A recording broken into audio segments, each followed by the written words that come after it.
Hello again, my dear, beautiful little worm baby. Have you forgotten about Mother? Mother would never forget about you. So, everyone, Halloween is a holiday that happened already this year, and I hear tell it will be happening again next year. But it's also a film series, and not only is it a film series, but it's a film series that I, for whatever reason, have been forced to comment on for many, many years. So here we are, once again, with me commenting on Halloween, the series. Halloween, the classic film directed by John Carpenter.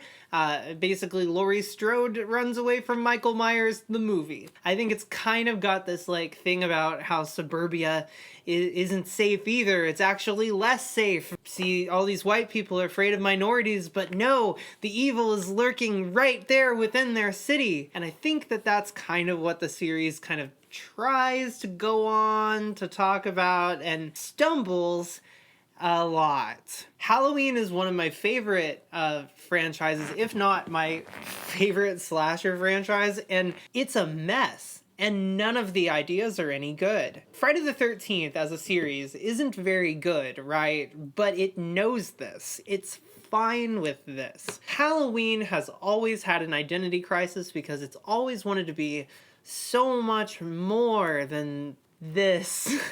When it was rebooted in, I want to say it was like 2018 now, but memory bad these days. When it was rebooted in 2018, this was a wonderful thing. This was a great thing for me to enjoy. I was super excited. As a fan of the original John Carpenter classic, I was fucking stoked. I'm a fool.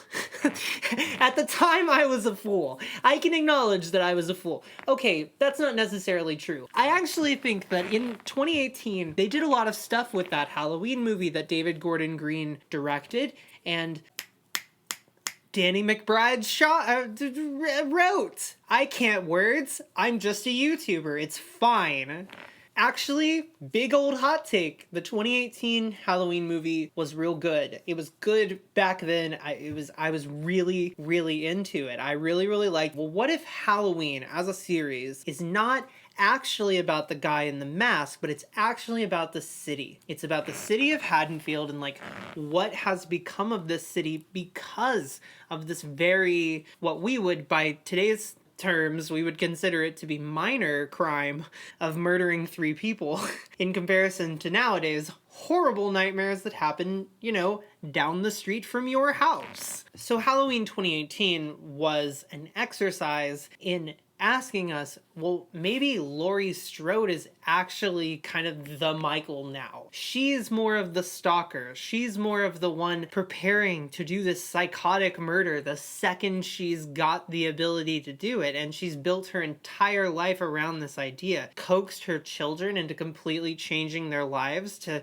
suit this one particular fear. The 2018 Halloween movie had a lot of interesting things to say. It also had a lot of interesting things to say about true crime and how it's all rotting our poor, innocent little minds. And look, my innocent little mind is gonna be just fine. I can stuff as much true crime in there as I fucking want. But at the same time, I can recognize that a lot of true crime doesn't really focus in on victimhood and the stories of people and how they're just unjustly taken from the world and things like that, but more fantastical about the person who did the murders and why would they do such an abstract, strange thing like commit murder?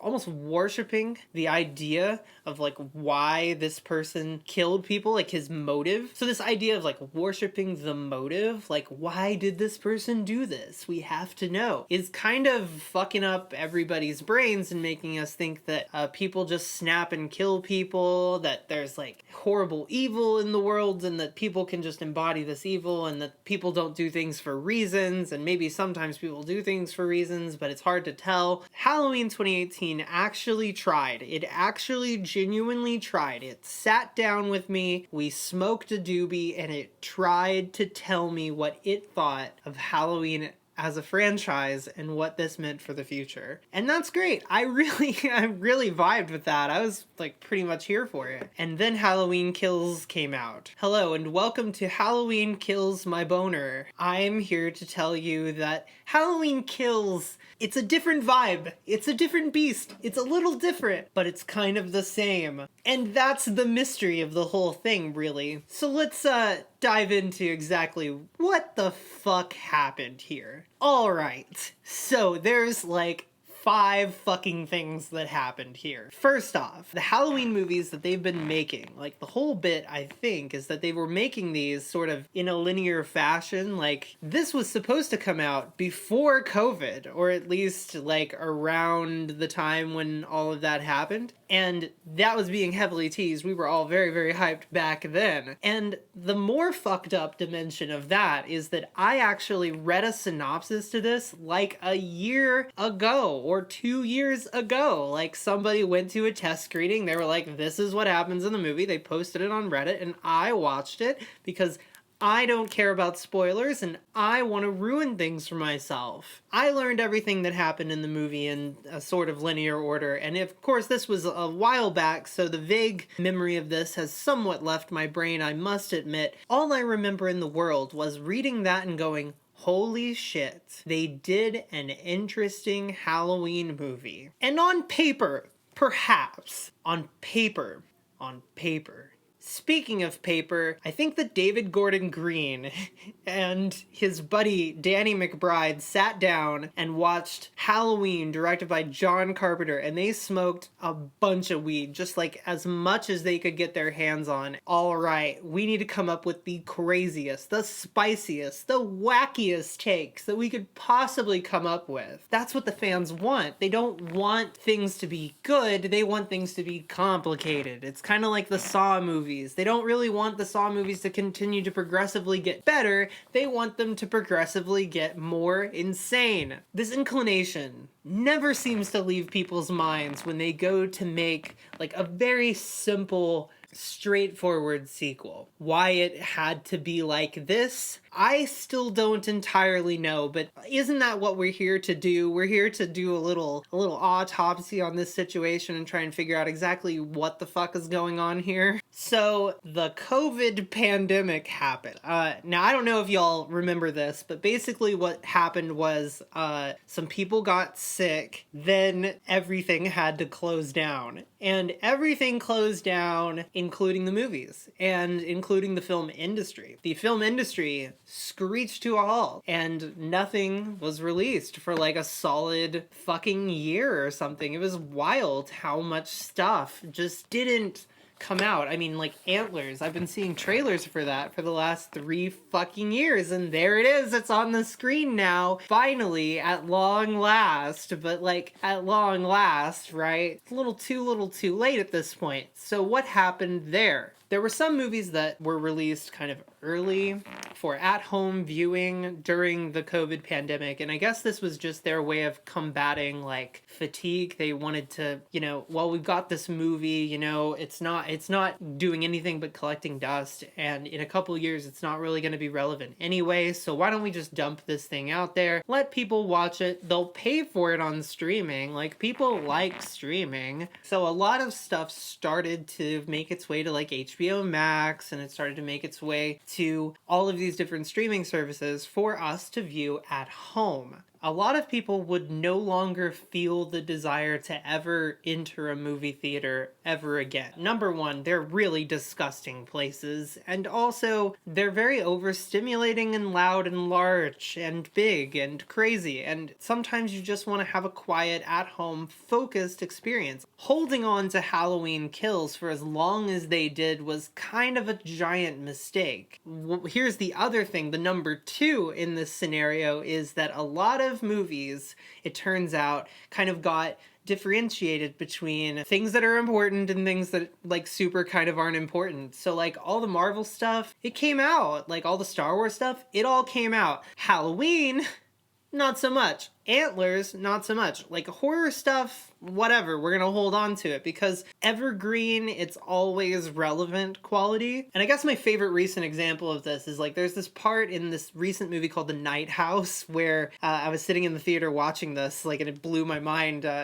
Somebody like was trying to find pictures that somebody downloaded off of their iPhone onto their laptop, and I was just like, holy shit, what fucking year is it, dude? Like, people don't do that. Like, people don't do that anymore. That's like a thing of the past. That's a thing of like 2018 actually. Isn't that kind of fun? Like, wow, what happened there? Anyway, so the point is, Halloween Kills got shelved. It didn't get released. And this right here was a fucking mistake. Two things. Like, number one, irrelevant. Like, most of the movie is no longer, like, quite as, like, potent as it would have been when it was released. It feels a little bit outdated, and this movie was made when Trump was president. Trump is no longer president. That's a big difference. So, like, theming and what like, the impact of the movie, like, so much of it would have been so determined by, like, the timing. And the timing could not possibly have been worse because they finally put it out and nobody liked it. Okay, that's not true. It is actually fairly divided. Surprisingly divided. I am genuinely surprised at how divided it is. That said, it's not the worst movie I've ever seen, nor is it the worst Halloween movie, and I think a lot of people are overblowing how bad the movie is. A lot of people are saying that it's like the worst thing on planet Earth. And listen, some scripting in it is really, really bad. It is a very dumb movie. Most of what it's trying to do is a bit outdated and irrelevant, and the way that it goes about doing it is like in the most uninteresting and tedious way possible. I feel like I've seen this movie 3 times now, and I have disassociated through the last 30 minutes 2 of the 3 times. That's why I had to watch it a 3rd time, because it's so easy to disassociate when it's so fucking cringy. I don't know. I just feel like there was a spicy idea in here, and they went with that spicy idea, and they drove that spicy idea into the goddamn dirt. David Gordon Green and Danny McBride may very well be the only people who know what that spicy idea was. But I have some ideas. So to quickly sum up what Halloween Kills is and why we're talking about it, follows the events pretty much immediately after the first one. We go to a bar. There's Tommy Doyle from the original Halloween. There's a bunch of people from the original Halloween. There's like the nurse that was barely involved. There was a kid that was barely involved named Lonnie. There's a lot of people that were barely involved whatsoever in the original Halloween, but hey, we had to drum them up and get them back in here so that we could have some kind of relevance. See, I feel like this is the first part where there's a problem, because if it would have just been a stranger being like, this Halloween thing is crazy, that would have been way more interesting than Tommy Doyle being like, yeah, some guy in a white mask killed 3 people and it was sure harrowing, and like he's trying to scare these people at this bar by being like, a guy in a white mask stalked and killed 3 people, and I'm thinking, oh man, it's gonna be so fucking scary when he brings up any of the shootings that have happened in the last 2-3 years. It very much immediately like dates itself, makes itself a little bit like belittled, makes itself a little bit silly, and then we're supposed to roll with that. So Laurie Strode goes to the hospital, gets surgery, and doesn't do anything in the whole movie. I have nothing else to report. Meanwhile, 2 things happen. Number 1, Michael Myers is still alive, he escapes the fire, and he's going about his business, and people are speculating as to why he's still there and why he's killing. Of course, this kind of becomes apparent at the end, but a lot of people don't even want to think about the end because they disassociated through the entire last 30 minutes, and when it finally got to the point, they were already asleep. So, I understand, and I'm super sorry, but we'll go through that. So he's stalking through Haddonfield, killing everyone he sees because he's Michael Myers, and that's just kind of what he does. I don't know why he's like this so much, but that is what he does. Bottom line. Meanwhile, there is a giant mass of people going hysterically apeshit about the possibility of Michael Myers being near, that they decide to goad a mentally ill man into killing himself. The crowd turns on the streets to go find Michael in the streets. They chase him down. Gang violence beat the shit out of him and stab him in the street like an animal. And then he gets up, punishes the entire town for thinking they could kill him because apparently, I guess he is an unkillable god of some kind. The movie ends. And everyone gets up from their seat. They all scratch their ass. And they all go take a piss. And after that piss, they're probably wondering what the fuck they just watched. And genuinely, what the fuck did we just watch, my friends? Figuring out why my favorite series of slasher films decided to do the best and worst thing simultaneously is kind of a lot for me. So bottom line, before we talk about why the movie's kind of lame and shitty and stupid and we should all be embarrassed that it exists, variable element that I actually rather like, which is the idea that Michael Myers kills in Haddonfield because he fucking hates Haddonfield. He stares out the window, he looks around and he goes, fuck, I hate Haddonfield and I want to kill everybody in it. It makes me think of anime, and I don't know why, but it makes me laugh when I think of the anime. Michael Myers is kind of an anime boy. I like this idea and how it intersects with the other main idea of the movie, which is that everyone thinks they're a hero and they all have a narrative. So everybody talks like a goddamn jackass in this movie, and it's fucking insulting and frustrating. For most of the movie, the dialogue is so cringeworthy that you want to go to the bathroom just to see if there's any more pee inside you. Eye-scrapingly cringeworthy at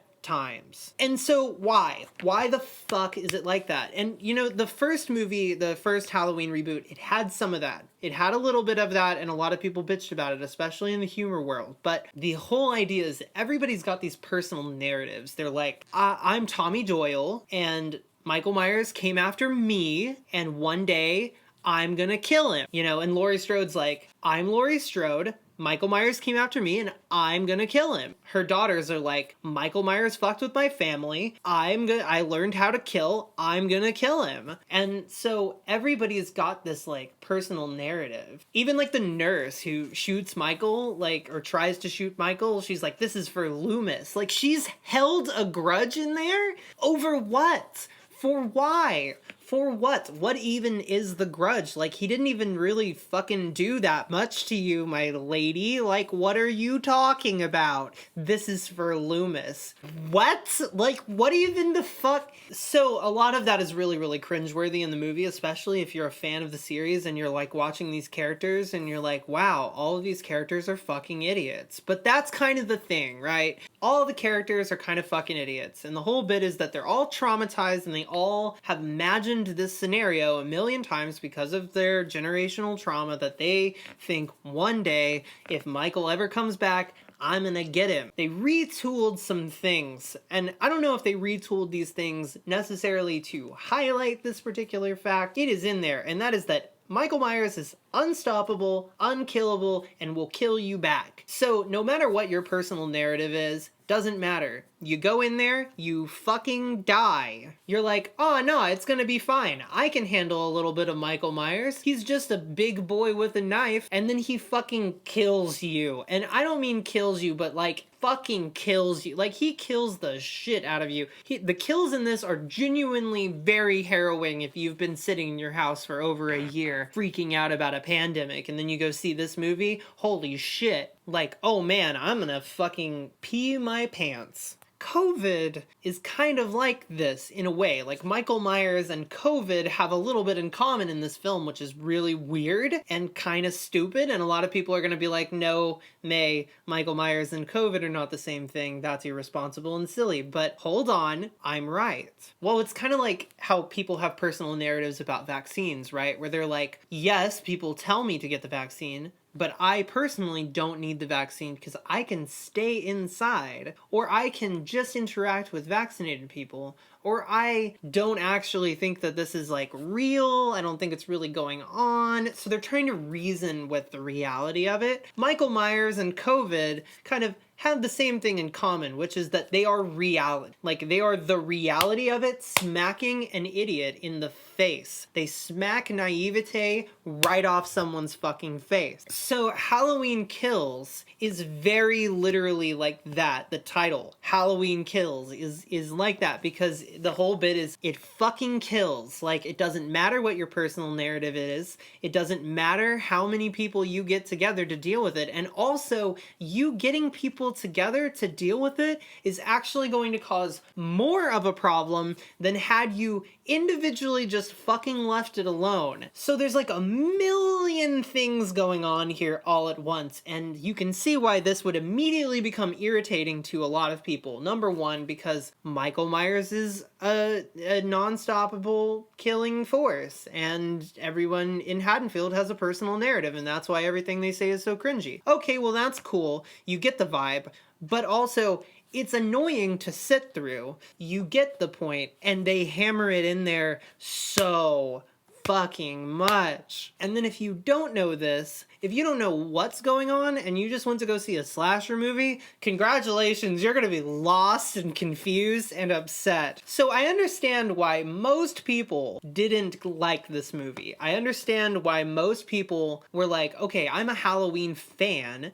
and here's a bunch of characters from Halloween, and they do it real stupid and goofy. And oh man, the whole point of the movie is like, it's not Halloween in the traditional way that I want it to be Halloween. I sympathize, okay? But I also don't. I sympathize, but I don't. And the truth here is that I don't sympathize because I love Halloween 3 Season of the Witch. The least liked of the series. And that's the stupid thing about it. It's the least liked because it's the one with the most ideas. And that's why this one's gonna be disliked too, because it has the most ideas. That said, I hated it. It sucked. It's a very irritating movie if you know what's going on. And I'm not a silly viewer. I've seen all of these movies. So I'm sitting in the theater knowing what's going on, disassociating through the last 30 minutes of the movie because it's telling me shit I already know over and over and over again in such a cringeworthy way that it's like spelling theme out to me in like, maybe COVID has made everybody a megamind, like maybe nobody can function normally in normal like artistic situations and I need this to be like some galaxy brain take, but at the end of the movie, that's it? Like that's your take? Like that's the whole take? That's all you've got in there? Like I seriously am disappointed. I get the groupthink thing. I get the crowd thing. I get the Halloween as an indestructible, unstoppable force thing. I get the Haddonfield trauma thing, but I don't really get why it had to be hammered in there so fucking much.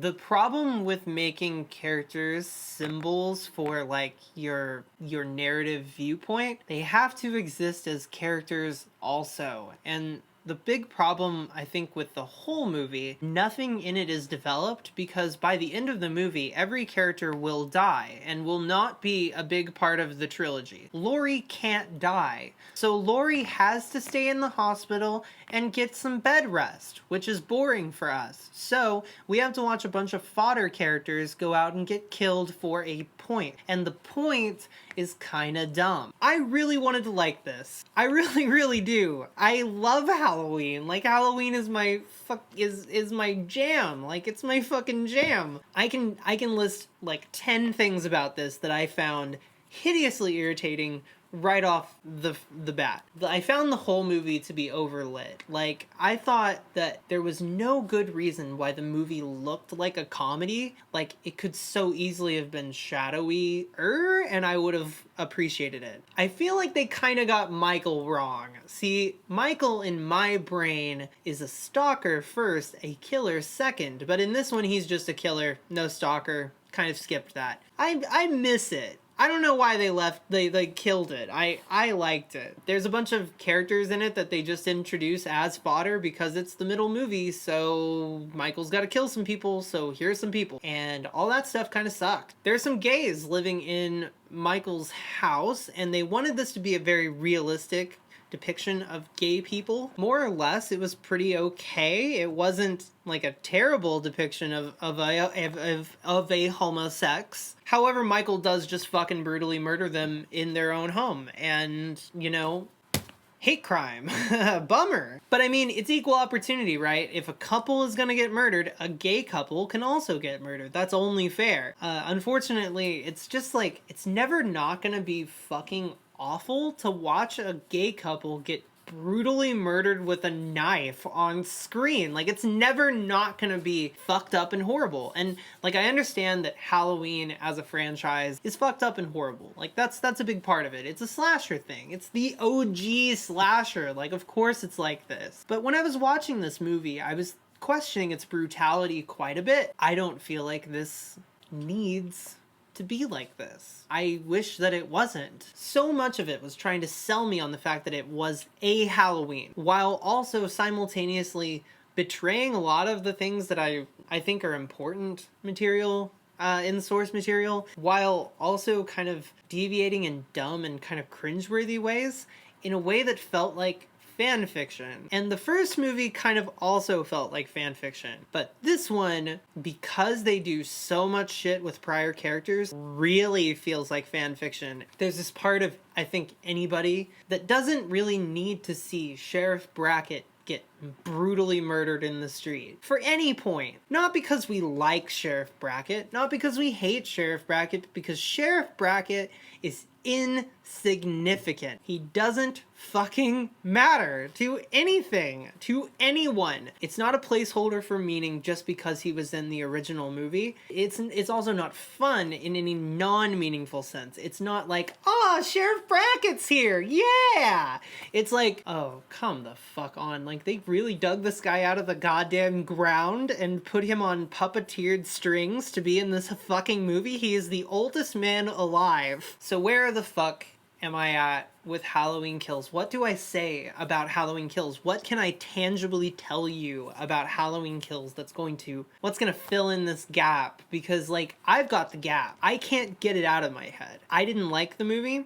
I wanted it to be different, but also I wanted it to be the exact movie that I read, and there was one thing about the movie that I read that I remember, and that is that there was a bit that they cut from the end of the movie where the entire town of Haddonfield, the whole movie, is looking for Michael, but they can't find him because they don't know what he looks like, because they only know that he wears a white mask. They assume he doesn't have a mask on, and that's why they goad a mentally ill person into jumping off a building, because they're like, that must be Michael, because we don't know what he looks like without a mask on. Now, why they think he's a Danny DeVito short kind of looking bald man, I don't know, when Michael is clearly a 8-foot-tall Chad who would strangle me daddy. But the bit is, at the end of the movie, they're all walking down the street as an angry mob, ready to kill some Michael, and they walk right past him because he had his mask taken off by someone, and they're just like, oh, he's just a normal guy, and they walk on past him because their mentality of like what Michael is different from the reality of who Michael is. And I think this is really interesting. I don't know why they didn't do it. I don't know why they cut it. I have to assume that it was as cringeworthy as everything else that they shot, so it can't be that like meaningful or good. I kind of like that. That said, here's a big problem with the whole movie, and also that I'm pretty sure that in our current year of our Lord 2021, if you're a criminal and you escape from jail, they have pictures of you and they put them on the television. So I don't know how everybody in Haddonfield mysteriously didn't know what Michael Myers looked like when they have fucking pictures of him that exist. But okay, it's fine. They didn't put him on the news. No, it's cool. He's an escaped mass murderer and they didn't put it on the news. It's okay. Sometimes shit like that just happens. Simple police oversight. Okay, it happens to the best of us. A cab for real, my dog. Overall, I'm going to give Halloween Kills like 2 buttholes out of 3. I don't even know what that means. Basically, I don't do ratings. The bit is that I don't like it. I don't think I liked it. It rubbed me the wrong way, and I wanted it to rub me the right way. I liked a lot of the things that it was doing, but I thought that a lot of it was just not super thought out, and I think that they're building towards something in this third movie that's gonna really blow my whole socks off. But it might also just suck, because there's no good reason to keep doing this, and I guess that's the worst part about the whole thing. When you watch Halloween Kills, you learn something, and that's that the Halloween series is ultimately just a series about a guy with a white mask and a knife who murdered a couple of people. And we, as audience members, watched that and we're like, neuron activation. And because of that, we're now watching Halloween Kills, a movie that's trying to tell us about our neuron activation about Halloween and how stupid it is that we get so bent out of shape and so fucked up over Michael Myers.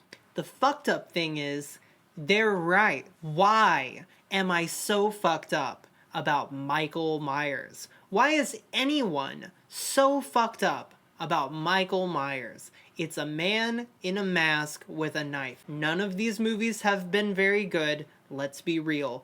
We like Halloween, the original, because while it is a dumb concept, it's elevated by some really great filmmaking.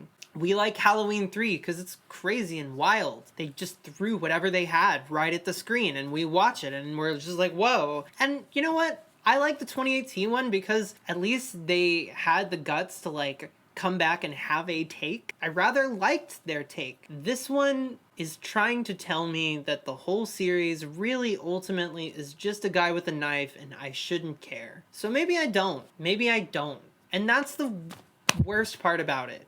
Is like, I hate this kind of, I'm gonna say the word postmodern and I don't want people to misinterpret what I mean when I say that, but the thing that I hate about a lot of postmodern media having to do with things that are simple and things that are overblown and overhyped and don't need to be like blown up like this. The postmodern sensibility teaches me that I don't actually like anything sometimes. And this is one of those examples where I feel like their postmodern sensibility taught me in this movie that I didn't actually really care about Halloween very much. My memory of Halloween and watching it, like John Carpenter movies at midnight when I was a kid, like when I was crazy and up all night and it was elementary school, but I didn't care and I knew it would scare me, but I didn't care. That's the memory that will live inside me forever. Whatever this was going to be was probably going to be a bastardization of that anyway. There's no real good reason to get bent out of shape about it because ultimately it's a man with a knife in a white mask that looks like William Shatner. Some elevated good filmmaking in there. Pretty decent score. I actually like the performances, but I like Jamie Lee Curtis a lot, just in general. Halloween's pretty cool for those things, but other than that, there's really nothing there. There's really nothing there. And you know who knew that? John fucking Carpenter. That's why he didn't want to make Halloween 2. And that's why they greenlit Halloween 3 as an anthology series, to do something interesting with it, to do something new all the time instead of one slasher that we all have to worship as if he has some kind of importance, as if we see Michael and neuron activation as if he has some kind of meaning. And they tried to expand this. They tried to do more with this sensibility. But now, not only am I seeing a bastardization of the ideas on display, I'm also seeing a bastardization of that sensibility, the way that manifests. And that makes me kind of sad as a film person, someone who loves film, and also just someone who loves horror films and loves stupid horror films. I like it when they're stupid. Sometimes when they're smarty pants, it makes me feel stupid for liking it when it's stupid. I don't know. Is that a bad take? Kind of wish that I could go back in time and not have seen Halloween Kills 3 times and not have had this whole conversation about what all this was supposed to mean. I kind of liked it more when it was just a simple, stupid thing. Leave my simple, stupid things alone, man! Thanks for watching my YouTube video. My name has been May, and I am both gay and pink. And isn't this lovely? I have been this, I don't know what I'm doing. I'm trying to do fun, new, cool, fun, exciting things with my face these days, so that when people look at me, they go, neuron activation. You know what I mean? So, thank you for watching. Please support me on Patreon. That's my website. That's my place. I go over there, I post my shit. I got a book over there that I've written that you can read. You can read it with your eyes. The other thing, bitch, I made a podcast with a boy. That's right, a cat boy. And it is on the internet. And basically we talk about fucked up movies. That's it. We just talk about fucked up movies. You know me. I love a fucked up movie. Except for Halloween Kills. That was fucked up in the wrong way for me. But generally I like a fucked up movie. And because of this, I've started a podcast, and we're all going to enjoy that now, aren't we? We've already done 3 episodes. I guess this is 6. I'm a fool. So check that out. Please check that out. There are links below. I also have new music. There's links for that. I've been just making a wellspring of creative decisions lately, and oh boy, don't we love that. Thank you so much for coming out. Please leave a like. Please subscribe. Please drop me $2 on patreon.com. That's 2 for each lip so that I can give you a kiss. That felt really weird coming out of my mouth. I love you. Intimately, passionately, and with total devotion. I'll see you next time. Goodbye!